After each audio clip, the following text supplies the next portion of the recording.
ఇప్పుడు మనం కాకినాడ జిల్లా ప్రతిపాడు నియోజకవర్గం నగర పంచాయతీ ఎలక్షన్లో మున్సిపల్ కార్యాలయం వద్ద ఉన్నాం. ఈ మున్సిపల్ కార్యాలయంలో ఈరోజు ఏదైతే సోమవారం కావడంతో గ్రీవెన్స్ ఉంది.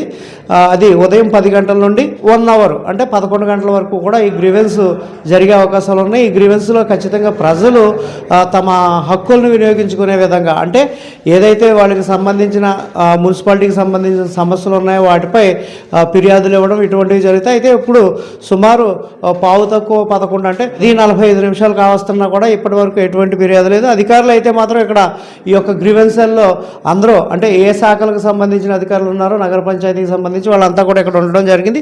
దీనికి సంబంధించి ఇక్కడ కమిషనర్ ఉన్నారు, వారిని అడిగి తెలుసుకుందాం. చెప్పండి సార్, అసలు ఇవాళ స్పెషల్ గ్రీవెన్స్ కదా, సోమవారం కదా, దీనికి సంబంధించి ఇప్పటి వరకు ప్రజలు ఏమైనా మీ దృష్టికి వారి ఫిర్యాదులను తీసుకొచ్చారు? ప్రభుత్వం ఆదేశాల ప్రకారం ప్రతి సోమవారం పీజీఆర్ఎస్ అనేది నిర్వహించడం జరుగుతుందండి. ఈ రోజు అయితే ఇప్పటి వరకు ప్రజలు ఎవరు కూడా సమస్యల మీద ఎవరు రాలేదండి. ఇంకెవరైనా వస్తే తీసుకుంటాము, వాటికి సంబంధించి చర్యలు కూడా తీసుకుంటాం. అంటే జనరల్గా ఫిర్యాదులు ఓన్లీ గ్రీవెన్స్లోనే తీసుకుంటున్నారా, కామన్గా కూడా తీసుకుంటారా? డైలీ గ్రీవెన్స్లో తీసుకుంటాను. కామన్గా ఎనీ టైం అలా వచ్చి మాకు రిప్రజెంటేషన్ ఇస్తే వాటి మీద చర్యలు తీసుకోవడం జరుగుతుందండి. ఇప్పటి వరకు మీరు చార్జ్ తీసుకున్న తర్వాత గ్రీవెన్స్ జరిగింది కదా, గ్రీవెన్స్లో గ్రీవెన్స్ సెల్ని ఎవరన్నా ఉపయోగించుకుంటున్నారా లేదా ప్రజలు? ఉపయోగించుకుంటున్నారండి. ఇదివరకు శానిటేషన్ గురించి 2-3 చెప్పారు. దానికి స్పెషల్గా శానిటేషన్ డ్రైవ్ అని కూడా పెట్టడం జరిగింది. మన కౌన్సిల్లో అప్రూవల్ తీసుకున్నాం. తీసుకుని స్పెషల్ శానిటేషన్ డ్రైవ్ కూడా స్టార్ట్ చేస్తున్నామండి. అలాగా ప్రజల నుంచి వచ్చిన ఫిర్యాదుల్ని పరిష్కారం దిశగా ప్రయత్నం చేస్తున్నాం. అంటే ఇప్పుడు ఈ యొక్క ఫిర్యాదులు మీకు ఇవాళ ఏమైనా ఫిర్యాదులు అందినాయా? వాటి పరిష్కార మార్గం, లేకపోతే కొన్ని ఈ గతంలో అందిన ఫిర్యాదులకి ఇప్పుడు మీరు ఏమన్నా ఈ గ్రీవెన్స్లో వాళ్ళని కౌరు పంపించి వాటికి పరిష్కార మార్గం చూపించారు? గతంలో వచ్చిన అన్నీ కూడా క్లియర్ చేసామండి. మొత్తం అన్ని స్ట్రీట్ లైట్ కంప్లైంట్స్ అని ఇవన్నీ కూడా మొత్తం క్లోజ్ చేయడం జరిగింది.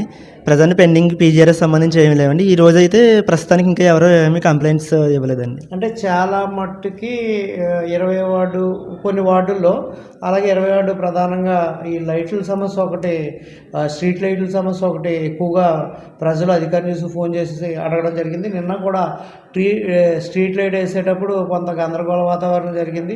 అలాగే పల్స్ పోలియో కూడా ప్రోటోకాల్ పంపించట్లేదని ప్రోటోకాల్ ఇవ్వలేదని చెప్పేసి కొంతమంది ఆరోపించడం జరిగింది. అది అధికారి న్యూస్ దృష్టికి వచ్చింది. దాని మీద మీరు ఎటువంటి చర్యలు తీసుకుంటారు? స్ట్రీట్ లైట్స్ అయితే రెగ్యులర్గా చేయిస్తున్నామండి. అక్కడక్కడ కొన్ని సమస్యలు ఉన్నాయి, కానీ దాన్ని కూడా పరిష్కరించే విధంగా చూస్తామండి. యాక్చువల్గా స్ట్రీట్ లైట్కి సంబంధించి నిన్న డిస్కషన్ జరిగింది. స్ట్రీట్ లైట్ వేయకుండా వచ్చేసారు. ఆ డిస్కషన్ ఎందువల్ల జరిగింది ఏంటనేది మీ దృష్టికి ఏమైనా వచ్చింది? లేదండి, స్ట్రీట్ లైట్లు అయితే వేయడం జరిగింది. 20 వార్డుకి నేనే పంపించాను, వేయడం జరిగింది. 5 లైట్లు వాళ్ళు రీప్లేస్ చేశారు. మిగతా లైట్లు కూడా ఈరోజు చేస్తున్నారండి. అలాగే గతంలో 2024 ఎన్నికలకు ముందు 23లో ఈ యొక్క 14 ఫైనాన్స్ కమిటీ నిధులతో రోడ్డుకి ఇరువైపులా మెయిన్ రోడ్లో కాలువలు వేయడం జరిగింది. అవి డస్ట్బిన్లా మారిపోయినాయి. దాంట్లో నీరు ప్రవహించేది లేదు, ఎవరికి ఉపయోగకరంగా లేదు. అది మీ దృష్టికి ఎవరైనా తీసుకొచ్చారా?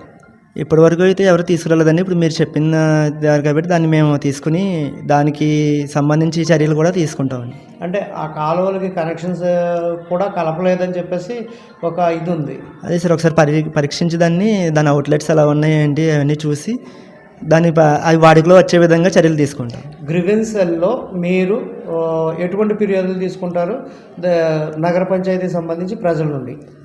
స్ట్రీట్ లైట్ కంప్లైంట్స్, శానిటేషన్ గురించి, రోడ్ల గురించి, వాటర్ సప్లై గురించి మనం ప్రొవైడ్ చేసే సర్వీసెస్ అన్నింటి మీద తీసుకుంటాం. ఈ గ్రీవెన్స్కి సంబంధించి ఏదైతే ప్రభుత్వం ప్రతిష్టాత్మకంగా చేస్తున్న ఈ గ్రీవెన్స్కి సంబంధించి ప్రజలు సరిగా ఉపయోగించుకుంటం లేదన్నది ఆరోపణ.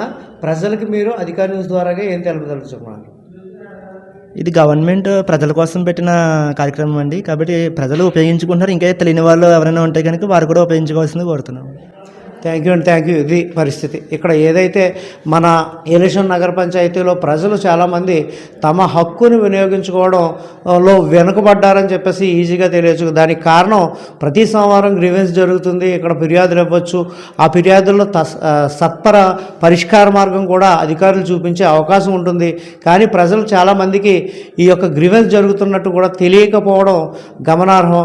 కొంతమంది మాత్రం ఎవరో కొన్ని సంఘాలు మాత్రం ఈ యొక్క గ్రీవెన్స్ను ఉపయోగించుకునే తప్ప ఏలేశ్వరంలోని ప్రజలైతే మాత్రం ఈ యొక్క గ్రీవెన్స్ను ఉపయోగించుకున్న దాఖలాలు ఎక్కడా లేవు. ఎందుకంటే జనరల్గా ఎప్పుడైనా కంప్లైంట్ ఇస్తే మామూలుగా వచ్చి ఒక కంప్లైంట్ ఇవ్వడం, దాన్ని ఆ ఫిర్యాదుని వీళ్ళు వారి పరిధిలో క్లియర్ చేయడం జరుగుతుంది తప్ప గ్రీవెన్స్ జరుగుతుంది. గ్రీవెన్స్లో ప్రజలు రావాలి, ఆ ప్రజలు వచ్చి గ్రీవెన్స్కి సంబంధించిన అక్కడికక్కడ మార్గం అంటే ఏదైతే ఒక కంప్లైంట్ ఇచ్చామంటే ఆ కంప్లైంట్ సంబంధిత అధికారులు దాని మీద ఆలోచన చేసి కొంతకాలం తీసుకొని అయితే అవుద్ది లేకపోతే లేదు అనే సమస్య ఒకప్పుడు ఉండేది. ఆ సమస్యను పరిష్కరించడం కోసం ప్రత్యేకంగా గ్రీవెన్స్ ప్రభుత్వ యంత్రాంగం ఏవైతే ఉన్నాయో రెవెన్యూ శాఖలు కానీ ఇవన్నీ కూడా అంటే జిల్లాల్లోని రాష్ట్రంలోని అలాగే ఇలాగ మండలాల్లోని గ్రామాల్లోని కూడా ఏర్పాటు చేయడం జరిగింది. కానీ ఇక్కడ ఏలేశ్వరంకి వచ్చేసరికి ఇప్పటి వరకు గ్రీవెన్స్ను ఉపయోగించుకున్న దాఖలాలు ప్రజలు లేవు. కానీ ప్రతి ఒక్కరూ చైతన్యవంతులు కావాలి, గ్రీవెన్స్ను ఉపయోగించుకోవాలి. సత్వర పరిష్కారం ఇక్కడ జరుగుతుంది కాబట్టి ఖచ్చితంగా ఈ యొక్క గ్రీవెన్సాలని ప్రతి ఒక్కరూ వినియోగించుకోవాలని అధికార న్యూస్ ద్వారా కూడా కోరుకుంటూ thank you very much. Cameraman Durga శ్రీనివాస్తో అధికార న్యూస్.